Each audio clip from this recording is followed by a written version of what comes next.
de embajador. Sí. Víctor, sí es cierto. Sí. Con él.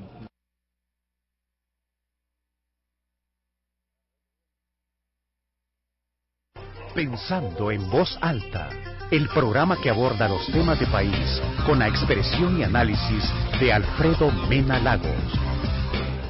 Buenos días, bienvenidos a Pensando en voz alta. Hoy tengo el gusto de tener a mi buen amigo y gran patriota, el general Mauricio Ernesto Vargas, con quien vamos a platicar de varios temas. Uno, los acuerdos de paz. Dos, la seguridad nacional y ciudadana. Y tres, el posible efecto Venezuela, que yo creo que a todo el mundo tienen expectativa y le guste o no le guste, a algunas personas les va a rebotar. Así que bienvenido, Ernesto. Gracias. Mauricio, perdón. Un saludo a todos los televidentes del programa y para mí es un placer estar contigo. Muchas gracias, Mauricio. Fíjate que yo creo que el tema del día es lo que sucedió el martes. Creo que a todos nos, especialmente los que somos grandes amigos de la Fuerza Armada, como es el caso mío, nos apena mucho lo que ha sucedido. Y yo creo que tal vez para hacer un análisis verdaderamente objetivo, tal vez hay que arrancar de los acuerdos de paz. O sea, yo tengo entendido que, y corrígeme si estoy equivocado, que se le trató mucho mejor a los excombatientes del frente, que anduvieron secuestrando, asesinando, botando postes, botando puentes, en fin, destruyendo la patria, que a aquellos que defendieron la patria. O sea que la santa cólera está justificada. ¿Es cierto eso o no, Mauricio? Bueno, mira, primero, si queremos contextualizar sobre los acuerdos de paz, tenemos que decir que una de las debilidades del acuerdo, de los errores del acuerdo, realmente fue la parte de la reincorporación a la vida económicamente activa de los desmovilizados. Yo no me atrevería a que de los acuerdos salvadoreños ese sea un punto que se pueda retomar en cualquier otra negociación.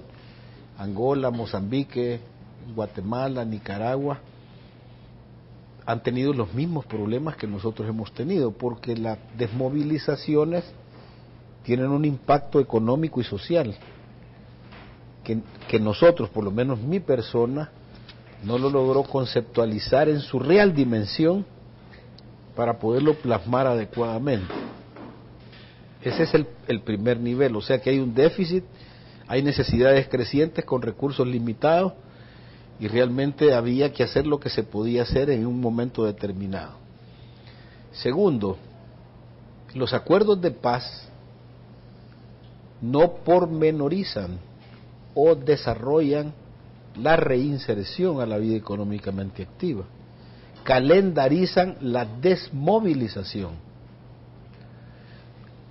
Y calendarizada la desmovilización, los sujetos de esa desmovilización expresaban en mesas con una organización que se llamaba la Secretaría de Reconstrucción Nacional para todo el paquete y la Fundación 16 de enero por parte del FMLN.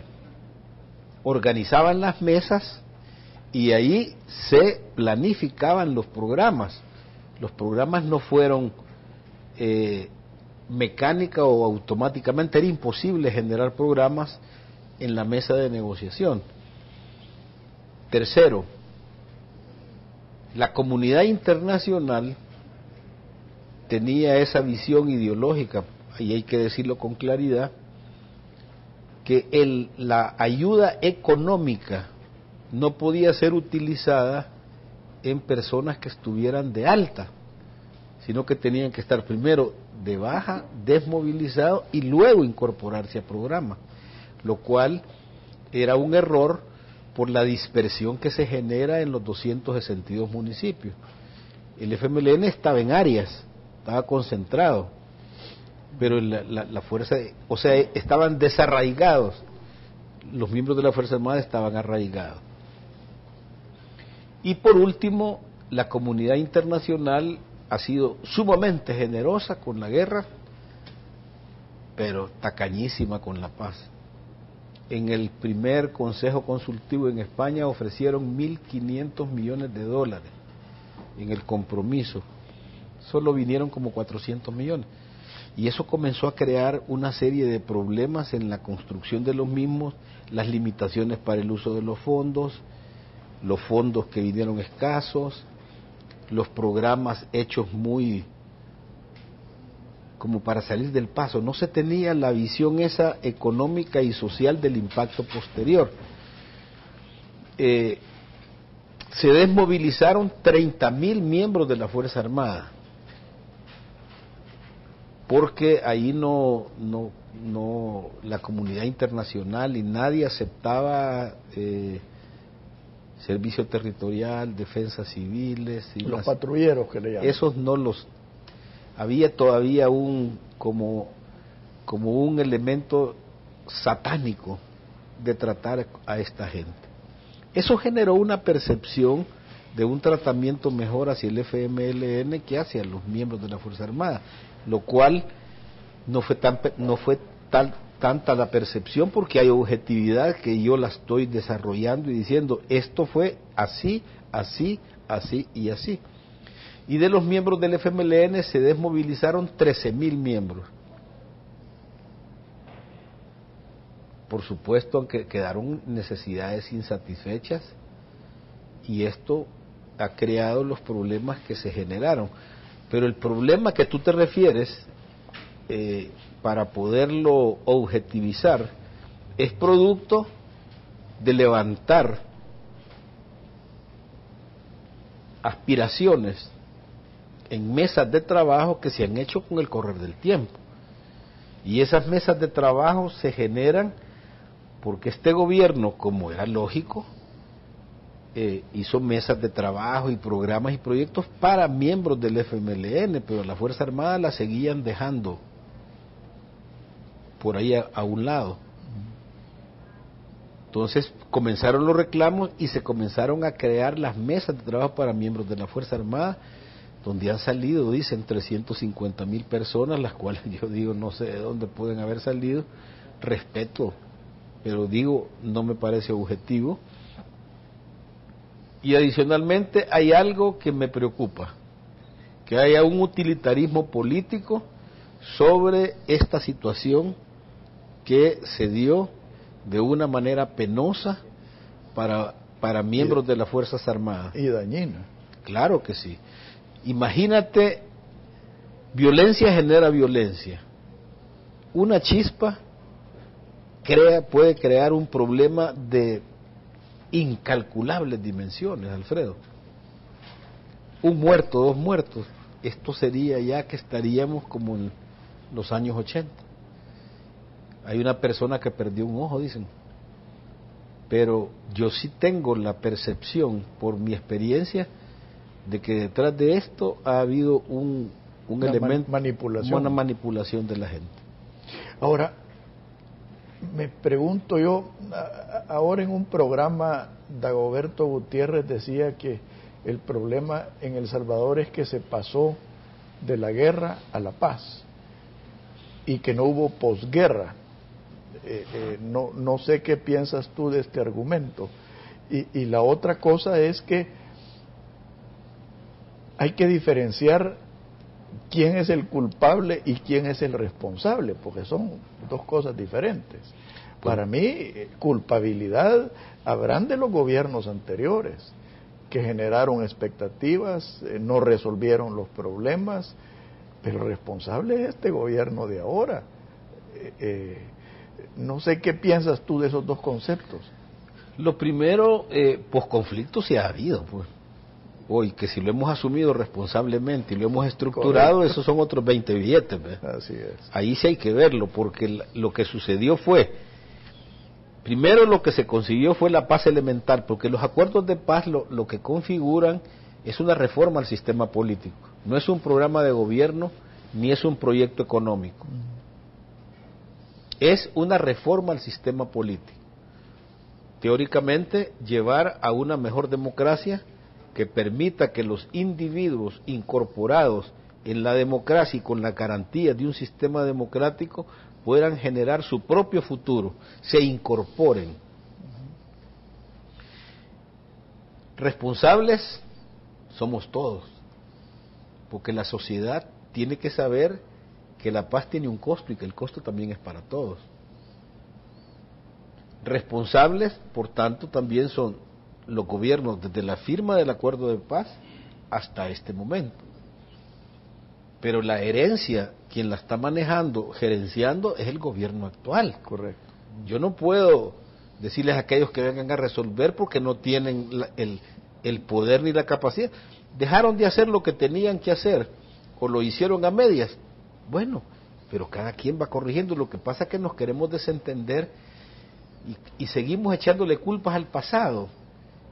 Seguimos diciendo que el anterior, si yo vengo a gerenciar el Canal 21, lo vengo a gerenciar con sus frutos y con sus debilidades. Ah, no, las debilidades son de aquel, pero los frutos son míos. No, espéreme, usted va a administrar y tiene que resolver problemas, porque problemas tienen que haber.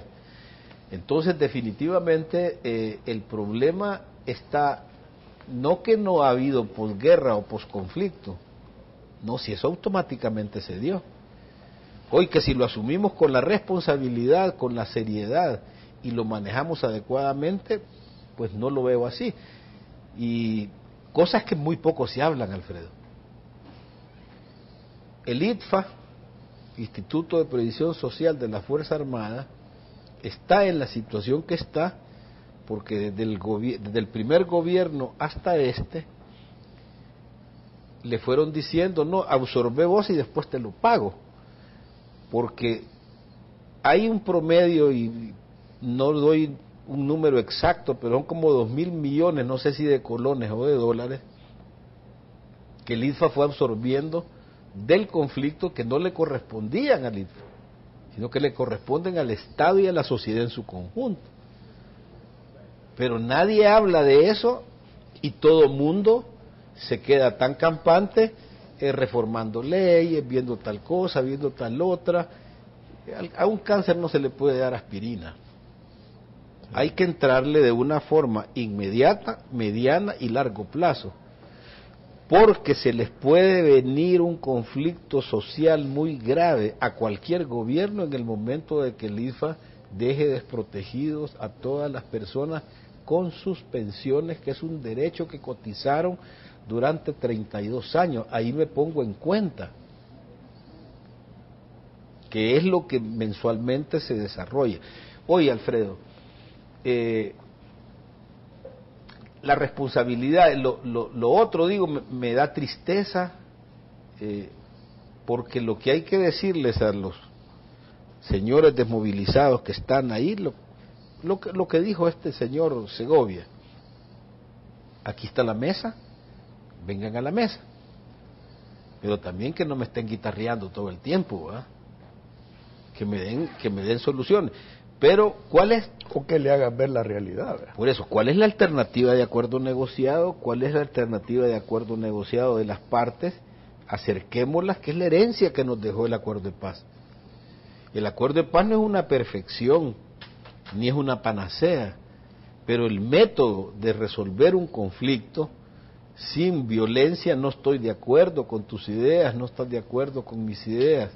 Sin embargo, discutimos sin recurrir a la violencia, podemos llegar a un punto intermedio que en un momento determinado nos pueda llevar a una estabilidad, porque de lo contrario estamos jugando con la inestabilidad del país. Pero reprocho que los funcionarios vengan a decir, es que esto es lo que no hicieron aquellos. No, si, perdonen señores, si nadie está aquí pidiendo así es, culpables o inocentes, asuman su responsabilidad como gobierno y dentro de sus posibilidades y capacidades puedan desarrollarlo. Pero si se meten en un sistema asistencialista, se meten en un sistema benefactor o se meten en un populismo sin un principio de realidad, ahí tienen los problemas que tenemos actualmente. La macroeconomía del país macroeconómicamente es el punto de partida a través del cual podemos a comenzar a hacer una solidaridad y una subsidiariedad adecuada para las clases más desposeídas. Pero destartalando la macroeconomía para irnos a eso, me parece que está, y ese es parte del problema. Y la responsabilidad del gobierno actual. Tiene que ser. Porque El Salvador, le guste o no le guste, El Salvador va para atrás en todos los índices. Bueno, pero lo que se tienen que dar cuenta, Alfredo, es que tiene que haber una autosostenibilidad de un proyecto. Porque no se puede jugar con proyectos de efecto de Alka-Seltzer. O no se puede que este gobierno esté haciendo una serie de medidas. Yo escuché diciendo que están generando una nueva matriz económica. Pero eso, el ya no la va a dejar caminar. Tiene que ser progresiva, no le van a dar vuelta al país en 5 años. Tiene que haber un proyecto de nación, un proyecto que realmente permita una inflación controlada, un cambio estable, un salario real y una serie de condiciones macroeconómicas que son base para poder crecer. Pero ahorita estamos creciendo al revés. Y no estamos presentando esto, pero todo lo que están destartalando es un edificio sin fundamentaciones, y eso es parte de lo que estamos viendo con lo que sucedió en estos últimos días, lo que sucedió con los acuerdos de paz. Y fíjate que lo preocupante, Mauricio, es que no solo no se quiere asumir la realidad, porque aquí quieren engañar a la población, de aquí no ha pasado nada, que estamos bien macroeconómicamente, lo cual es una mentira. Añadido a eso, hay incongruencias. O sea, tenés al diputado Reyes gastando $150,000 en obras de arte, entre comillas, $46,000 en regalos de Navidad. El presidente se lleva un séquito que todavía no han querido decir de cuántas personas ni cuánto costó a Cádiz. O sea, ¿cómo puede ser que en este país, y no quiero decir de que este es el único gobierno que lo ha hecho, porque lo han hecho los gobiernos pasados también, de ese despilfarro y enriquecimiento ilícito, acompañado de grandes carencias? Es que esa es la deficiencia que se ve, porque realmente cuando estuvimos en los primeros 2 gobiernos después de los acuerdos de paz, el crecimiento daba para muchas cosas y la indolencia de la sociedad no permitía el control que teóricamente se está mejorando ahora, y lo cual hay que celebrar, por supuesto, ¿verdad? Pero hay muchas mañas que todavía no se las han quitado, y realmente están hablando de déficit, están hablándole al parque industrial o al parque comercial, le están hablando de impuestos para mayor recaudación fiscal, y realmente lo que la gente visualiza es que no es solo eso, porque yo no digo que no haya que pagar más impuestos. No, pero es que han recaudado más. Bueno. Este es el gobierno que más ha recaudado. Pero entonces, ¿a dónde está el dinero? Es lo que pasa. No hay claridad, por eso digo yo, no existe una claridad, no existe como una sinceración que nos permita dejar de ver ángeles y demonios, sino que nos haga ver realidades concretas a las cuales nos vamos a tener que sumar, porque es nuestro país. Es como generación del momento, tenemos que hacer un sacrificio para las generaciones que vienen. Pero yo no lo estoy viendo de esa manera. Tú hablas los bonos, por ejemplo, que están dando en la Corte Suprema de Justicia, en unos órganos del Estado, esos gastos, otros gastos, y que me digan, so que es el cincho, pero ellos se lo aflojan. No, perdónenme. No, mira, y eso, yo te digo, yo creo que estamos viviendo en una bomba de tiempo, y no sé si estamos a tiempo para evitar la explosión, pero en el próximo segmento, Mauricio, quiero que hablemos de la seguridad, porque sin seguridad no hay nada. Por favor, no nos cambie, ya volvemos.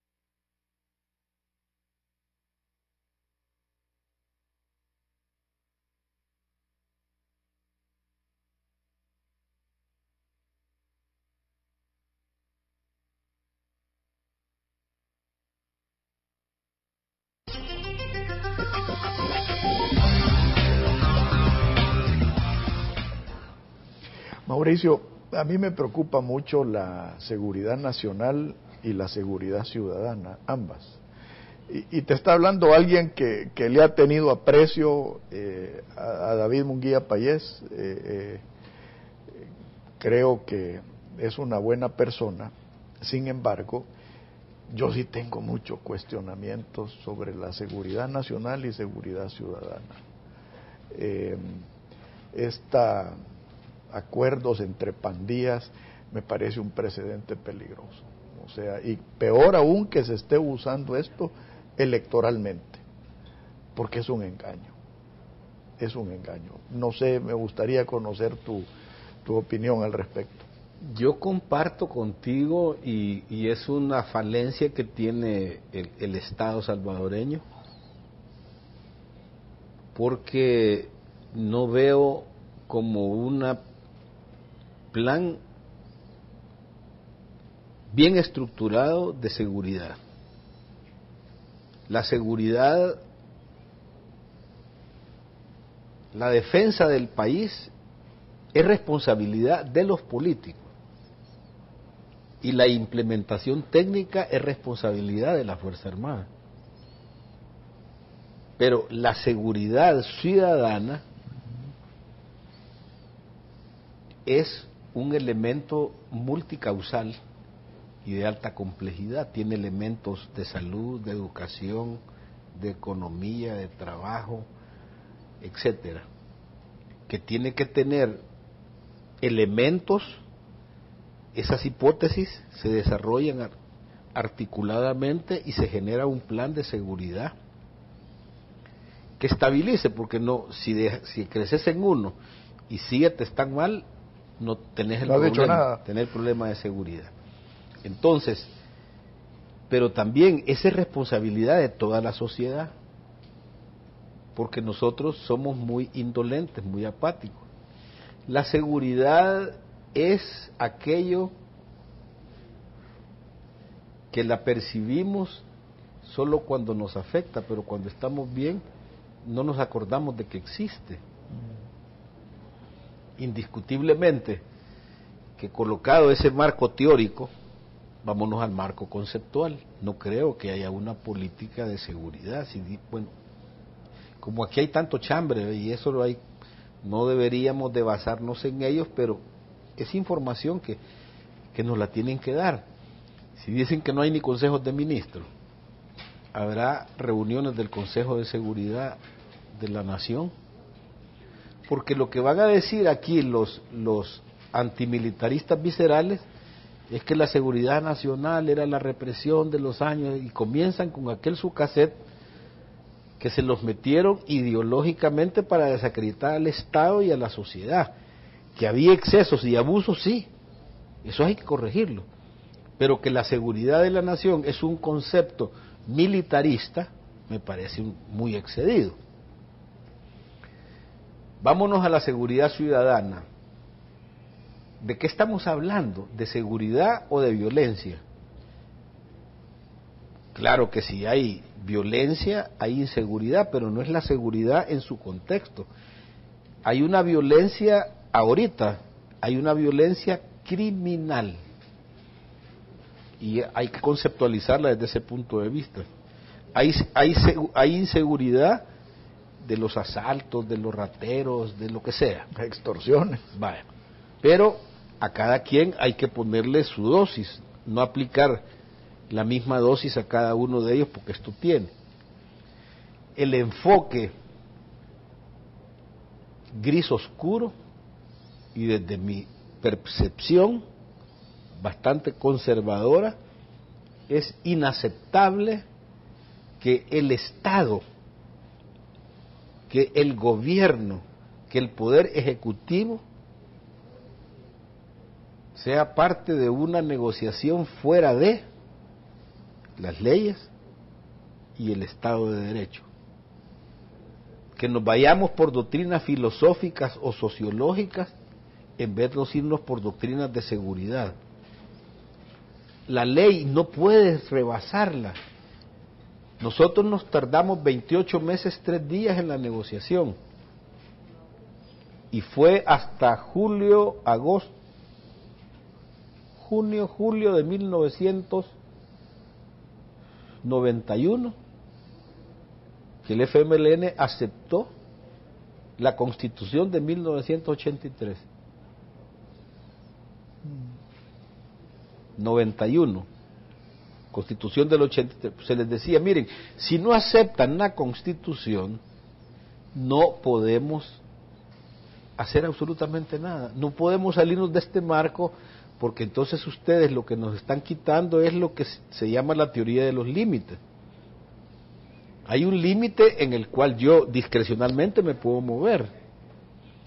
No puedo salirme de esos límites. Como que le quitar los límites a una cancha de fútbol. Bueno, entonces realmente ahí definitivamente se vuelve... ¿Sí? Entonces es lo mismo. Este acuerdo es gris oscuro. Yo no sé si el CIRRA, el viejo LIN, son los ministros de seguridad porque nos ponen las condiciones. Penados poniéndonos condiciones. Yo les hago una pregunta simple al televidente. Si ellos tienen la voluntad de no extorsionar, si ellos tienen la voluntad de no asesinar, si ellos tienen la voluntad de incorporarse, ¿por qué no se presentan a la autoridad y dicen, miren, yo voy a dejar de hacer esta situación y denme unas garantías mínimas indispensables para ello y ver el Estado qué es lo que hace? Pero negociar y condicionar me parece un exceso desde el punto de vista sistémico del Estado, no desde el punto de vista emocional o desde el punto de vista de buenas intenciones, porque de buenas intenciones está empedrado el cielo. El infierno, el camino al infierno. Bueno, el camino al infierno. Pero entonces yo me pregunto, ¿hacia dónde vamos cuando el termómetro de la violencia está en manos de penados? No, y fíjate que hay otra cosa más grave todavía. Hablar de áreas, para ponerle un nombre, áreas liberadas.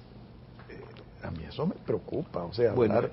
eso se llama el establecimiento de un control territorial. Pues sí, pero en seguridad se llama control territorial, porque yo voy a depender, autoridad, gobierno y ciudadanos que vivimos, dependemos de los que controlan ese territorio. Sí lo estamos viendo sin necesidad de ellos. Ellos tienen, acuérdense al inicio de aquella famosa campanera y todo aquello donde era inexpugnable. Eran que ni la policía entraba. Eran los santuarios que tenían. Hoy dicen santuarios de una manera diferente, zonas de paz, y comenzamos con teorías, digo, que no son aplicables al problema que tenemos. Aquí hay que decir, ok, se quieren desmovilizar de las maras para reinsertarse, ok, perfecto. Busquemos el esquema para que hagan eso, pero los penados están y ya están juzgados. Y tampoco quiero que haya paralelismo entre la negociación de la paz con la negociación actual, porque aquella era político-ideológica, esta es criminal. Así es. Aquí hay No, dos cosas. y la otra también tenía su efecto criminal. Porque, Claro, pero tenía una motivación diferente. en algunos casos.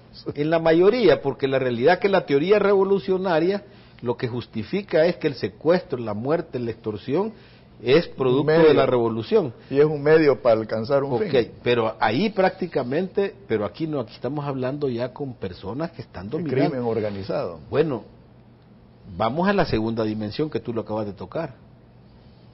Esto ya es parte de una organización mucho mejor estructurada y que sus alcances son regionales, continentales y, por qué no decirlo, mundiales. Está la droga, está el lavado de dinero, está el crimen organizado y está la vivencia de los mismos. Se han hecho cálculos de millones de cantidades que dicen que salen, no sé de dónde las sacan, pero se en juego una cantidad de dinero. Entonces yo no sé si lo que queremos, donde podemos caminar es a un estado mara o a un estado nacional, porque el FMLN lo que se le dijo fue: miren señores, ustedes son marxistas leninistas, que no les gusta mucho que dicen que uno está con el pasado. No, marxismo es la lucha de clases y leninismo es el uso del partido para los fines de la implementación del socialismo o comunismo, como le quieran llamar ahora, con esa teoría de la relatividad, que todo, nada es malo, pero todo es bueno. No, miren, perdonen, lo que se les dijo, ese es su proyecto, está bien, implementenlo por la vía democrática, y la prueba es que están en el poder, y la prueba es que van camino al socialismo. Sí, pero están atropellando la democracia, Mauricio. Bueno, pero eso es problema de nosotros y es problema de la democracia, y a eso iba. Porque, Alfredo, el problema es, si a mí me gusta el socialismo de ellos, con todo lo que tienen, que estamos haciendo un Estado corporativo, como los europeos en los años 50. Los 30. Ok, entonces, señores, si eso me gusta y eso es lo que quiero, pues voy a ir a votar. Y por eso voy a votar, aunque después me la sople. O me gusta realmente el sistema democrático con todas sus imperfecciones.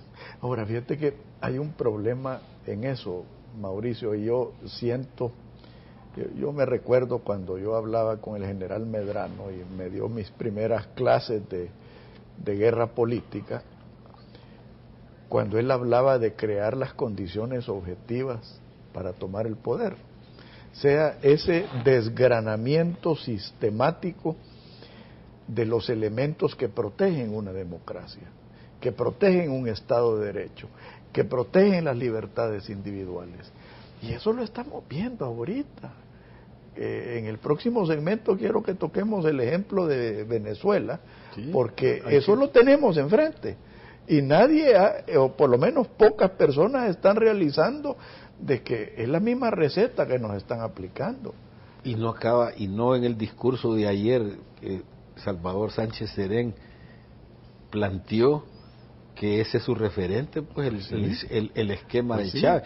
Pero no veas lo de enfrente, ve lo de la par con Ortega en Nicaragua. Sí. Pero entonces, yo no le voy a meter a nadie cómo pienso y cómo veo las cosas, pero yo no comparto esos sistemas. Y tengo que decirlo con claridad. Y les digo, el que quiera ese sistema, que lo defienda y que luche en la democracia. Pero que la sociedad tampoco siga tan silenciosa e indolente como hasta ahora.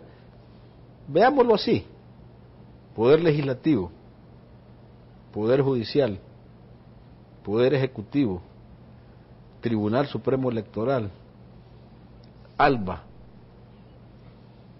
Ya cerraron el círculo que en el documento de Moravia en 1989 se les dijo: no, hombre, no, esto es inaceptable, y vino la ofensiva.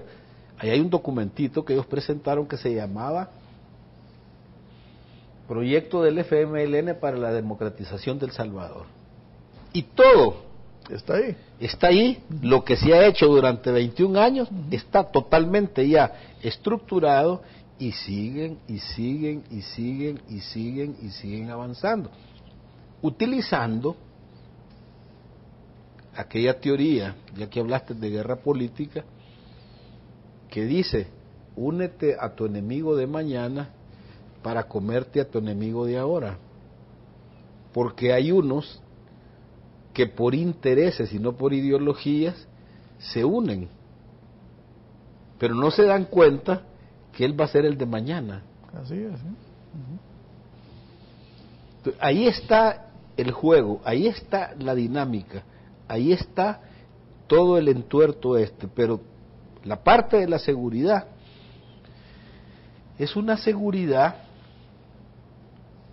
que dije: no veo un plan integral de seguridad, y dije: no sé si los negociadores o mediadores que le llaman son los ministros de seguridad o el viejo Lin o el Sirra. No, hombre, y es un proceso que inició, aunque no le guste al diputado Reyes, nació con el pie izquierdo. Si no, veamos quién fue el primer ministro de Seguridad y Justicia de este gobierno. O sea, por favor, ahí es a donde por lo menos a mí me abrió los ojos de las verdaderas intenciones. A mí me ha abierto los ojos, como te digo, primero, sabes que venimos de tiempos de caminar. De donde asustan. Ok, y definitivamente cuando tú has tenido una enfermedad, ya la sintomatología la comenzás a sentir rápido. En aquel momento no te diste cuenta, pero hoy con la sintomatología comenzás ya a ver indicadores que para dónde vas a caminar.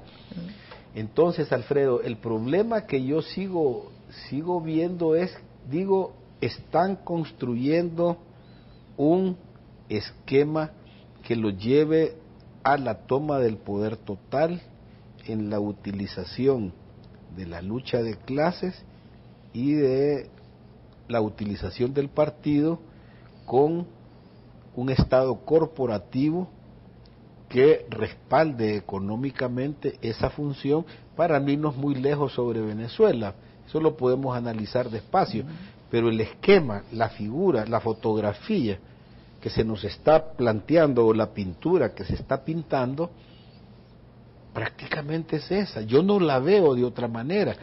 Y reitero, respeto a los que quieran ese sistema, pero que me den el beneficio de luchar por el mío. Y aquí no hay buenos ni malos. Y que no destruyan los elementos de defensa de la democracia. En el próximo segmento quiero que hablemos de Venezuela. Y te traje un obsequio que lo vas a leer después. Porque yo sí siento que Venezuela es un polvorín en estos momentos. Y no porque se esté muriendo Chávez. El polvorín es económico y social. Por favor, no nos cambie, ya volvemos.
Mauricio, te traje un artículo que salió en el periódico El País de España, que no es un periódico de derecha. Pues yo en lo personal leo más el ABC, ¿verdad? Pero entiendo que el ABC es bastante más de derecha que este.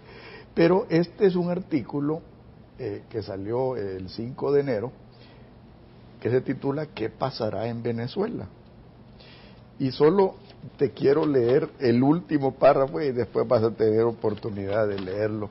Dice, sí, dice, el vicepresidente Maduro ha dado en el clavo, dice, se avecinan grandes dolores de cabeza y a él le tocará explicarle al pueblo por qué cuando el presidente era Chávez se vivía mejor.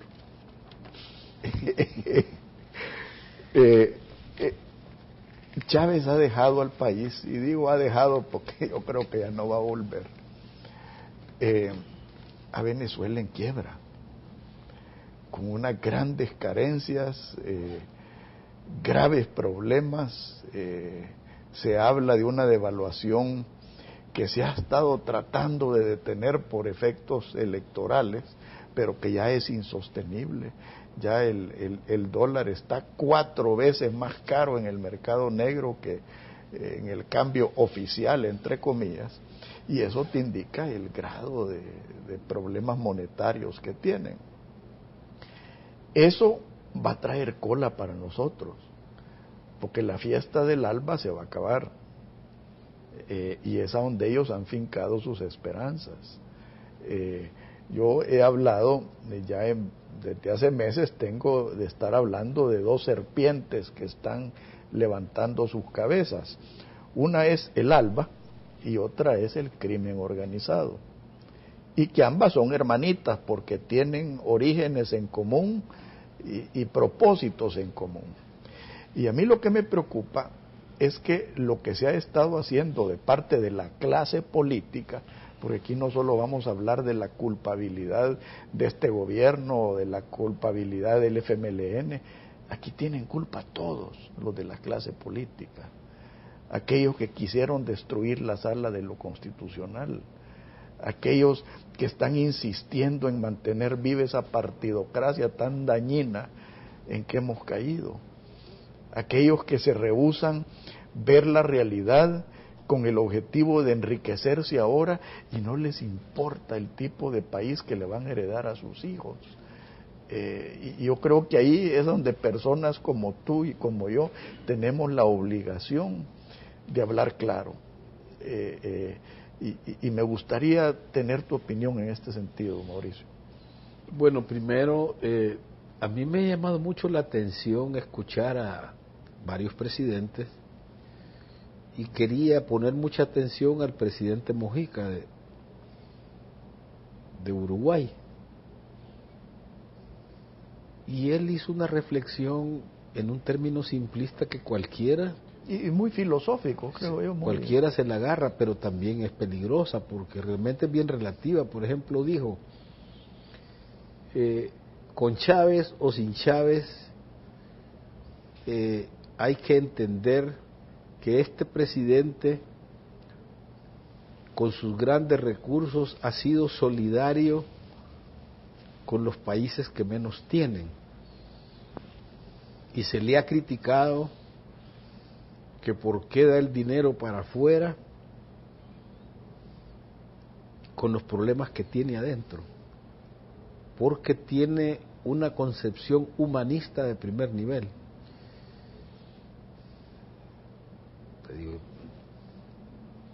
¿de qué me están hablando realmente? ¿Me están hablando de un estadista o me están hablando de una persona, un parroquiano común y corriente que emotivamente puede hacer lo que quiera? Pero a cualquiera dice, sí, es cierto. Chávez se ha desprendido. Los Estados Unidos deberían de hacer lo mismo, los que más tienen deberían de hacer igual. Pero ese no es ahí hay un sistema que se está pretendiendo cambiar y ahí es donde yo voy. Yo decía, el problema no es entre el FMLN y Arena, el problema no es entre Sánchez Serén y Norman Quijano, el problema es qué país quiero, qué sistema es el que yo deseo para mí y para mis hijos. Tiene que ser, por supuesto, la persona humana, tiene que ser la subsidiariedad, la solidaridad, pero llevada al principio de realidad de cada uno de los países. Entonces, ¿qué pasa? Para mí es lo que Fidel Castro hizo en los años 60 en la exportación de la revolución. Pero como ya no se puede traspolar ese mismo esquema o ese mismo sistema de la revolución, que era el grupo foquista y las guerrillas en América Latina para tumbar las dictaduras militares, etcétera, hoy se hace de una manera diferente. Yo siento que están aliados, pero muy pegados. Solo veo a Nicaragua, a Ecuador y a Bolivia. Esos están, pero firmemente como albistas. Los otros todavía no los entiendo, y tampoco entiendo la teoría del que ocupan los gringos, ¿verdad? Dicen, no, hombre, dejémoslos avanzar, porque dejándolos avanzar con el poder del dinero se van a corromper y van a dejar sus ideales. Pero fíjate que eso es, Mauricio, lo que a mí me preocupa de ese discurso. Vaya, yo al viejito Mojica le doy el beneficio de la duda, porque el hombre por lo menos es consecuente en su manera de vivir. Totalmente de acuerdo. Él es un hombre honesto, humilde, pero el discurso es inmoral. Y te voy a decir por qué creo que es inmoral, porque eso no se llama solidaridad, eso se llama subversión, porque toda esa millonada del ALBA no viene por la solidaridad con los pobres, ¿no? Viene a subvertir el orden democrático y económico de países libres. Es que tiene la intencionalidad, por eso dije yo que es la exportación de una revolución por medios económicos y no por los focos guerrilleros. Eso es lo que te estoy diciendo. Acordémonos de von Clausewitz, ¿sí? Es la revolución a través de otros medios. Sí. Entonces, a mí me preocupa realmente Chávez al fin y al cabo y Venezuela al fin y al cabo no es un problema en el que yo deba de meterme en los asuntos internos. Yo opino realmente sobre eso y las consecuencias de mi país. Así es. Y es lo que nos debe de importar primero. Entonces dije yo que se esté creando un Estado corporativo a través de, para la implementación de, y ve cositas pequeñas. Esa cantidad de dinero que se mete en la parte rural, con donaciones y con todo lo que tú querrás. Si tú puedes verlo, tiene una intencionalidad política. La base más fuerte que tienen los partidos de derecha es el área rural, no es lo urbano. Entonces, ¿cómo vas a hacer el cambio de eso? ¿Comprando voluntades o ganando voluntades? No, y fíjate que a mí se me viene a la mente, Mauricio, y aquí es donde yo veo el crimen organizado y los paralelos que hay, y los vasos comunicantes que hay.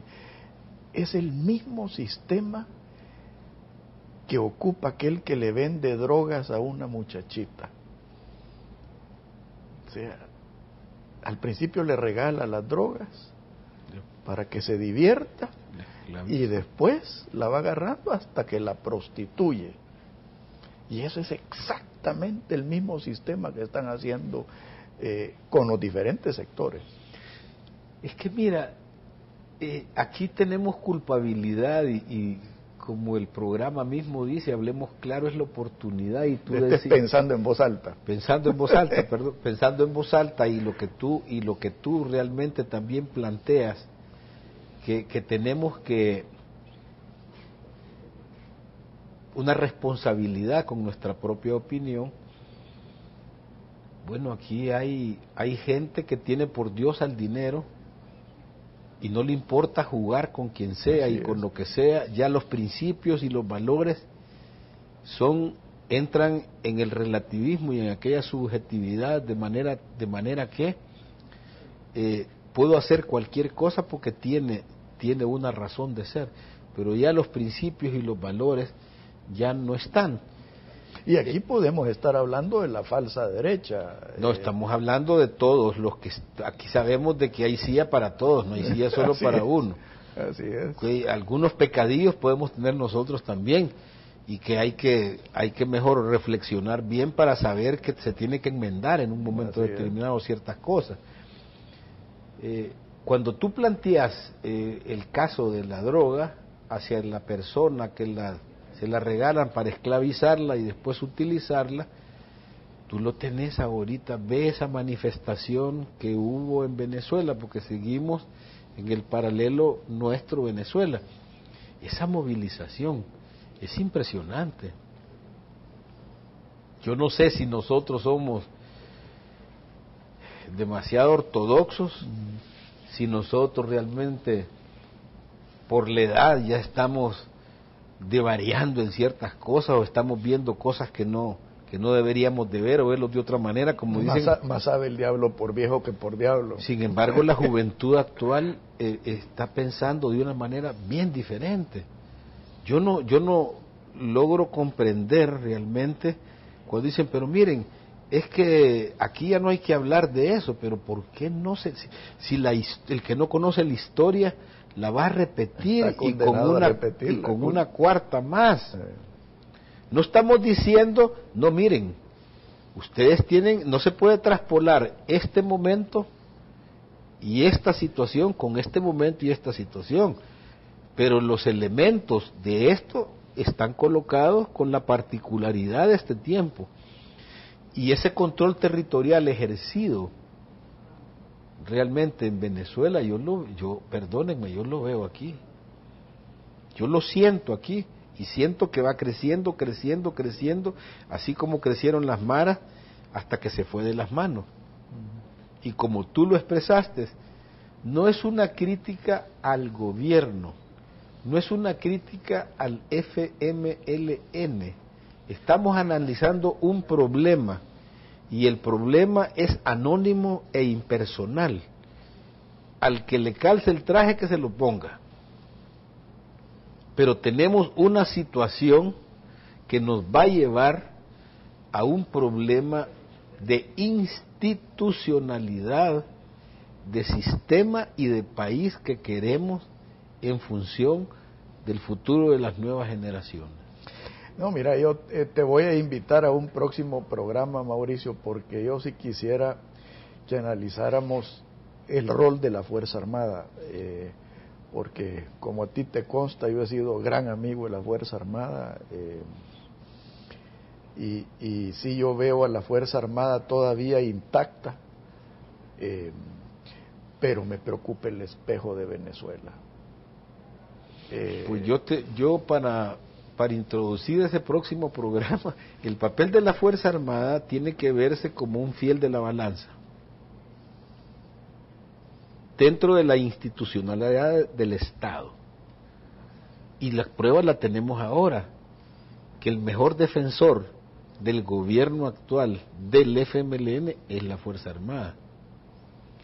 Él no puede caminar hacia acá o hacia acá porque pierde su equilibrio. Y pierde su razón de ser.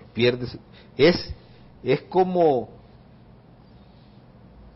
el último recurso del Estado ante la impotencia como fue en los años 80, que se hizo una constitución del 83, que era una constitución de conflicto o de guerra, como lo dicen aquí. Con grandes vacíos. Claro, pero era específicamente para hacer eso. Entonces, ¿qué es lo que sucede? Y tú hablando de lo de Venezuela, a mí sí me preocupa mucho, porque yo veo algunos indicios por ahí de cosas que están entrando a generar algún grado de descomposición hacia el futuro. Y estoy hablando de ascensos, estoy hablando de procedimientos que se están desarrollando al interior de la Fuerza Armada, como por ejemplo personas que estaban de baja, que pueden ser llamadas por necesidad, pero no por clientelismo, no por antojo, no por clientelismo que anduvieron apoyando campañas políticas. no por pensamiento, no por factor ideológico, porque entonces vamos entrando en un grado de descomposición. Yo estudié en Venezuela, eran las fuerzas armadas más profesionales y democráticas de América Latina, junto con las de Brasil, Argentina y Chile. Chile, el punto de referencia por excelencia. ¿A dónde está Venezuela ahorita? Acá, cuando el cadete juramenta, le dice, aún a costa de mi vida. Hoy en Venezuela se dice socialismo o muerte. El cadete que está saliendo de la escuela. O sea que ya la Fuerza Armada se vuelve un instrumento del partido y no del Estado. Y no pueden haber Fuerzas Armadas de partidos, sino que es del gobierno en turno elegido democráticamente. Pues lástima que se nos acabó el tiempo, pero creo que hiciste una muy buena introducción al próximo programa, Mauricio. Yo creo que los que amamos la libertad, la democracia y la Fuerza Armada debemos estar vigilantes de todo lo que está pasando. Yo creo que sí, y ojalá pues que hayamos podido dar algunas ideas que los televidentes puedan en un momento determinado analizarlo. Si consideran que algo tiene valor, bienvenido, y si no, déjenlo a un lado, pero yo sigo defendiendo y proponiendo lo mismo. Ya somos dos. Okay. Gracias, Mauricio. Que Dios los bendiga a todos. Muy buenos días. Pensando en Voz Alta, el programa que aborda los temas de país con la expresión y análisis de Alfredo Mena Lagos.